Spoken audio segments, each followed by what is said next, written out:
আপনি কি জানেন রাসূলুল্লাহ সাল্লাল্লাহু আলাইহি ওয়াসাল্লাম কখনো তার জন্মদিন উদযাপন করেননি? সাহাবীরাও না, তাবেঈনরাও না। আসলে ইসলামের প্রথম ৩০০ বছর ধরে মিলাদুন নবী নামে কোনো অনুষ্ঠানই ছিল না।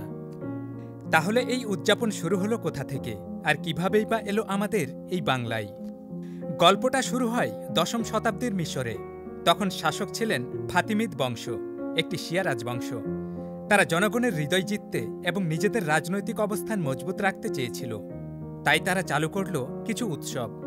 তার মধ্যে ছিল নবীজির জন্মদিন, মিলাদুন নবী। সেখানে শোভাযাত্রা হতো, দরিদ্রদের খাবার দেওয়া হতো, কোরআন তেলাওয়াত, কবিতা আবৃত্তি আর খুতবা পড়া হতো। ইরাকের এরবিল শহরে শাসন করতেন সুলতান আল মুজাফফর। তিনি মিলাদকে এক বিশাল আয়োজন বানালেন। ইতিহাসে বর্ণনা আছে, পুরো শহর সাজানো হতো, আলেম ওলামা, কারি, কবি সবাই জড়ো হতো, আর হাজার হাজার মানুষকে খাওয়ানো হতো। এই সময় থেকে সুন্নি সমাজে মিলাদ জনপ্রিয় হতে শুরু করে। অবশ্য এ নিয়ে আলেমদের মধ্যে মতভেদ ছিল। কেউ বলেছেন এটা বিদআত, কারণ রাসূল সাল্লাল্লাহু আলাইহি ওয়াসাল্লাম বা সাহাবারা করেননি। আবার কেউ কেউ, যেমন ইমাম সুয়ুতী ও ইবনে হজর আসকালানী বলেছেন, হ্যাঁ, এটা ইবাদত, কিন্তু যদি এর মাধ্যমে নবীজির স্মরণ, জ্ঞান প্রচার আর দান খয়রাত হয়, তাহলে এটা বিদআতে হাসানা, অর্থাৎ ভালো উদ্ভাবন।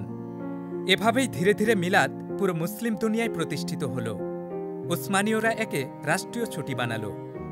মিশরের মামলুকরা উৎসবকে আরও বিস্তৃত করল। আর দক্ষিণ এশিয়া, উত্তর আফ্রিকা, তুরস্কে মিলাদ মানে হয়ে উঠল সিরাত পাঠ, কবিতা, দুরূদ শরীফ আর দরিদ্রদের মাঝে খাবার বিতরণ। কিন্তু প্রশ্ন হল, এই প্রথা বাংলায় এলো কিভাবে? ইসলামের প্রথম প্রচারকারী সুফি ও দরবেশরা যখন বাংলায় আসলেন, তারা শুধু কোরআন হাদিসই শেখাননি, বরং নবীর প্রতি ভালোবাসার সংস্কৃতিও সঙ্গে এনেছিলেন।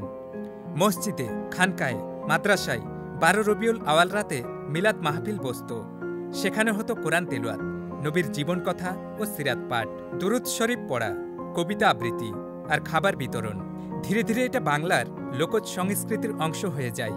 গ্রামে গ্রামে মানুষ মিলাদ মানেই বুঝত আল্লাহর প্রিয় নবীকে স্মরণ, মসজিদে সমবেত হওয়া আর গরিবদের মাঝে খাবার বিলানো। তবে মতভেদও ছিল। কেউ বলেছেন রাসূল সাল্লাল্লাহু আলাইহি ওয়াসাল্লাম ও সাহাবারা এভাবে করেননি, তাই এটা বিদআত। আবার অনেক আলেম বলেছেন, যদি এর মাধ্যমে নবীর প্রতি ভালোবাসা বাড়ে, মানুষ কোরআন ও সিরাত শোনে আর দান খয়রাত হয়, তাহলে এটা ভালো কাজ।